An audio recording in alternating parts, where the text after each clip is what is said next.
What's up, guys? Welcome back to the channel. So here we are at Iowa 80, and we have transport bandits with us, as you saw at the end of the last video.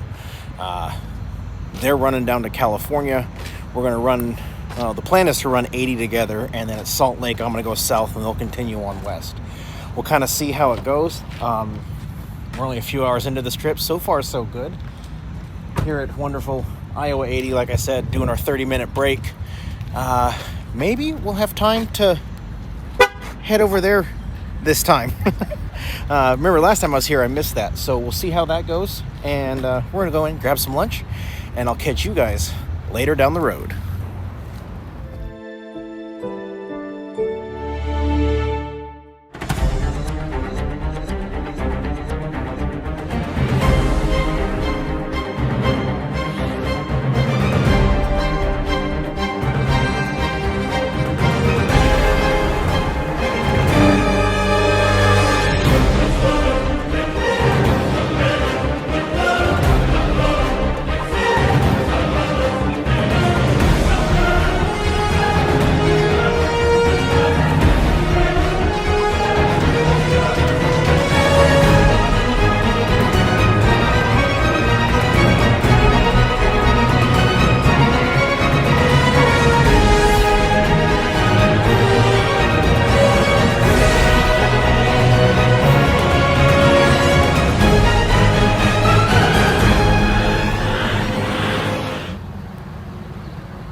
Good morning.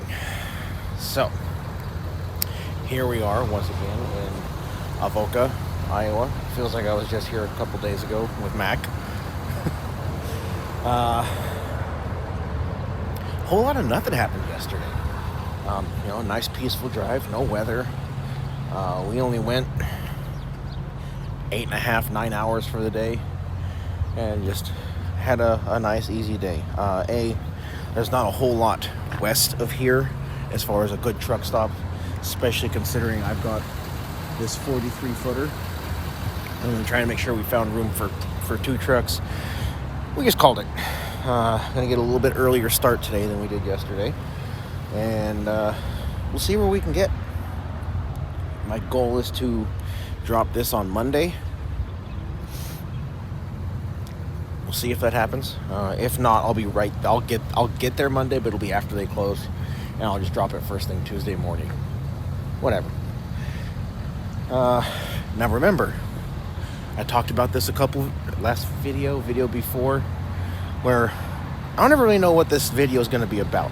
I'm just kind of documenting things, getting some video, putting it all together, and then I get that aha moment, right? So we're still searching for that.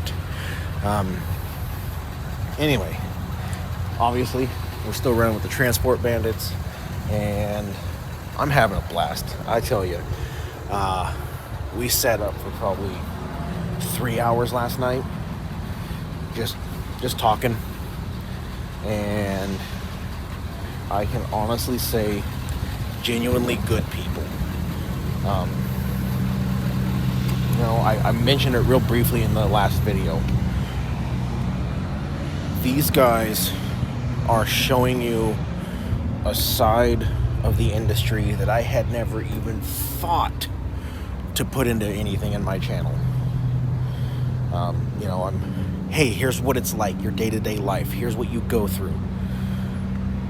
And, like I've said many times, high mileage helper is a little bit of that, but mainly on truck maintenance. And weekend trucking is a little bit of that, but mainly on the financials and the breakdowns and the nickels and dimes and pennies and how it all works and that kind of stuff. And these two, they're just having fun. And it's really important to remember that. It's really easy to get wrapped up in, I've got to run, I've got to go, I've got to do this. And, chasing that dollar. How fast can you drive? How hard can you run? How many hours can you log? Sometimes you just got to have fun. And They do. They run, it seems like, watching their videos and talking with them, they run decently hard for their delivery, and then they take their time getting back to the next one. And I don't know. I think that might be kind of the key.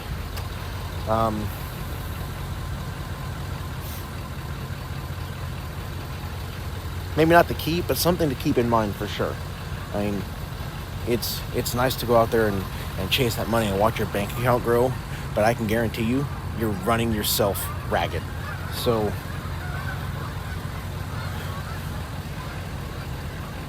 sometimes you gotta take time for you. Anyway, I'm gonna go do my pre-trip. I'm gonna get the street walker warmed up, and let's get on the road. All right, so you guys saw in the live yesterday, there was some things that happened. We ran 3 hours from Avoca, Iowa to Grand Island, Nebraska.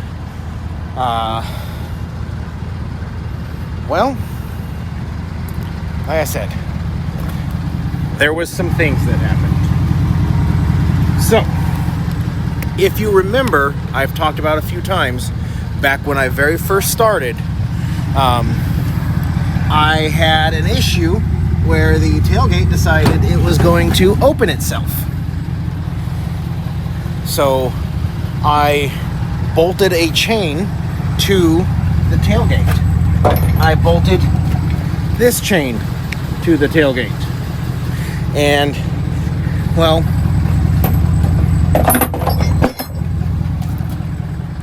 you can see how that worked. The tailgate decided to open itself again, even though I have the recall done from Ford, and it snapped the bolt off that I have bolted to the tailgate. And, well, things happened. So, customer finally called, said I'm good to deliver, even though it's broken, they'll fix it, because it's some fiberglass and some trim around some door. It's not bad. It looks really bad, but it's just fiberglass. And those are just pop and swap pieces. They said, go ahead, deliver it, we'll take it. And, yeah, sucks. I'm losing my $1,500 deductible. So I'll have to rebuild that from scratch. And sucks, I've lost my ability to self-dispatch. Good news is, though, I spoke with Ford, and I spoke with Horizon, and Horizon is going to go after Ford for this. Maybe. They're going to look into the possibility of, and I might get my $1,500 back for both units. I have no idea how that's going to play out. That's probably going to be a several-week process. But meanwhile, the Bandits and Mr. Bones are ready to go. The Streetwalker's warm and ready to go. So let's get on the road. Let's head towards Wyoming, and let's get this delivered.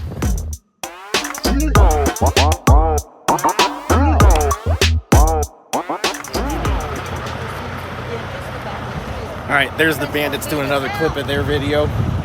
Make sure you get your hellos and go follow them. Like I've said throughout this entire video on live, they bring a whole new side to this, and it's an important piece, you know, especially if you're a team driver. It's real easy, or you know, maybe you're single and you're not worried about getting home. You can take your time. They show you all these great things because they've spent their whole life traveling this country, doing art shows, just getting on their bikes and riding the country. Go check them out. Anyway, I wanted to clarify something. In the last clip, I said the Horizon was going after Ford. And they're not like suing, going after millions, yada, yada, yada. I called Ford corporate and I tried to get them to handle this. Like, look, you guys had this issue. It caused damage to a trailer. A week later, you put out a recall. I got the recall done, and about a year later, it did it again. So I've lost $1,500 each time it's done this. Can we do something about you guys eating that? Because it was your defect. You know, if I had left the tailgate down, great, that's one thing. Or, you know, I did whatever. But for it to happen, and it happened 2 other times, but I didn't have a trailer on. And these were before the recall, so I had no idea. And you know, I just kind of ate the first one. And then for it to happen again, I called him. I said, look, can you guys do something about this? Like, you guys cost me $3,000, so can we do something?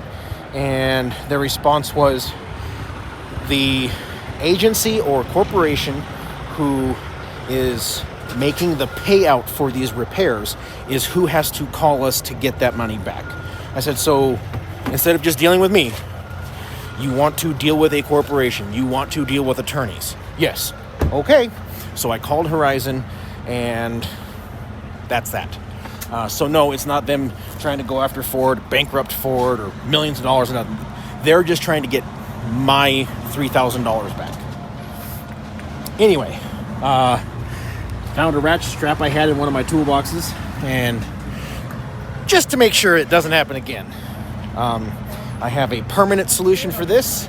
It was ordered, and it should get to my house the same day I get to my house, because I got dispatched on one more trailer before I go home. So this is where we're going to say goodbye to the transport bandits. Bye. Bye. It has been an awesome run. You just kind of meet people and the personalities click, much like myself and Chris. We didn't know each other. He said hi, I said hi, and then we made a great friendship. The exact same thing happened here. I think that there's a very solid chance that you're going to see these faces on the Reset channel. And, if you're not checking out the Reset channel, go down in there into the description and follow me on Instagram. I have emails there. I respond to most emails that I get. Go check out that channel. There's a little bit of something for everyone on that channel. So there's going to be something that you're going to enjoy. So go check it out. And you're going to see these guys again. We've already made some plans for some good times. Anyway, that's going to do it for here. The next stop will be the dealership to get rid of this thing. And then we're off to the next trailer. So I'll see you guys soon.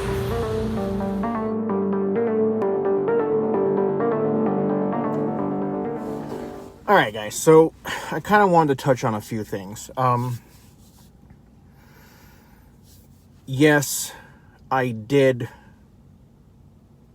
deliver the trailer after it was damaged. That is not always going to be the case.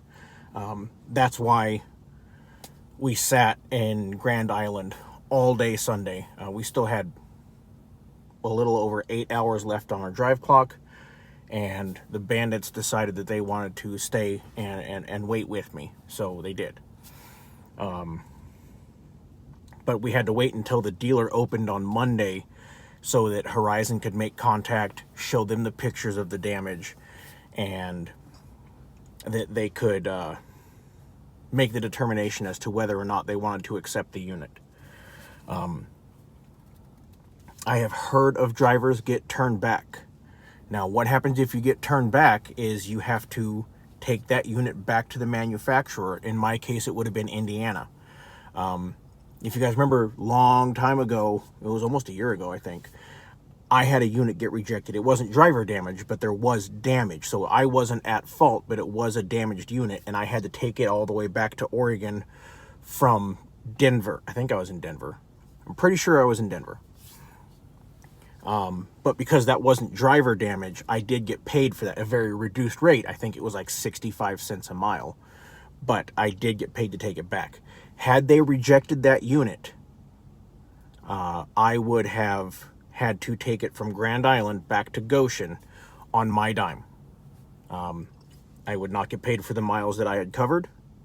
So the $180, $200 in diesel, gone.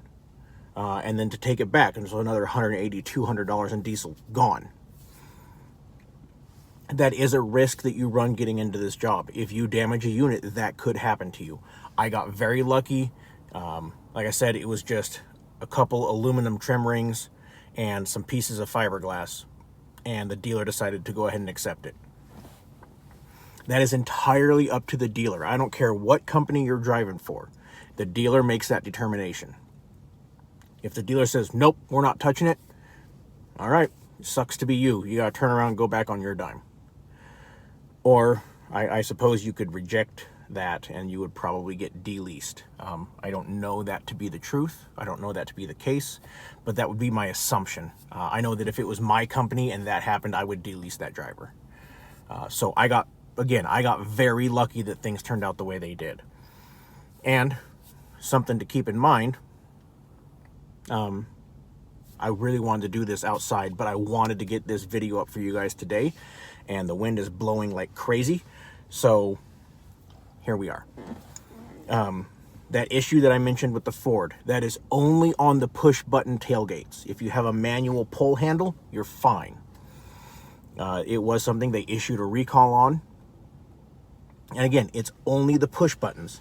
I believe, I not 100% positive, but if you're in gear, it's not supposed to, either the button down here on the dash by the headlight switch or the button on the key fob is not supposed to, I believe that if you're in gear, that's neither of those are supposed to work. I didn't touch either of those. My key doesn't sit in my pocket, so I can't sit on it. It sits down here in the center console, and it just sits there. I find it really, really difficult to believe that it could have rolled around in that center tray in some fashion, that it double tapped that button while I was going down the road. I also went back and verified by watching the video that I filmed that morning in Avoca, that the tailgate was up. So I know that it was up when I left because I didn't do anything that would open the tailgate. So that's something to keep in mind. Now, I don't know how Chevy or Dodge have theirs set up. I know there's no way I could get my knee down there and hit that button. So I am very confident in saying that wasn't a me thing. I didn't do that. It was a defect with the push button tailgate, which, you know, I'll be honest, the only time I've used the key fob or the button on the dash was one time, and that was to film the intro where you see me drop the tailgate and then back up. And that was just, you know, hit the button, throw it in reverse, and back up for the video clip. And because it's so slow on its come down, I was able to edit it and make it look real good. All right, trick photography, whatever. I don't know. It sucks. I did lose the $1,500 deposit. I did lose the ability to self-dispatch. I lost safety miles. It is what it is. We'll see what happens when Horizon and Ford do their back and forth. We'll see how that all pans out. Anyway, that's it for this video. Please, any questions, get down in the comments and ask. I will do my best to get you guys as much information as I can on this. This is something I don't want to see any other driver have to go through. It made me sick to my stomach all day Sunday sitting there. That's why on the live, I didn't really talk much, and the bandits kind of ran the live stream. You know, I wasn't really feeling it, but I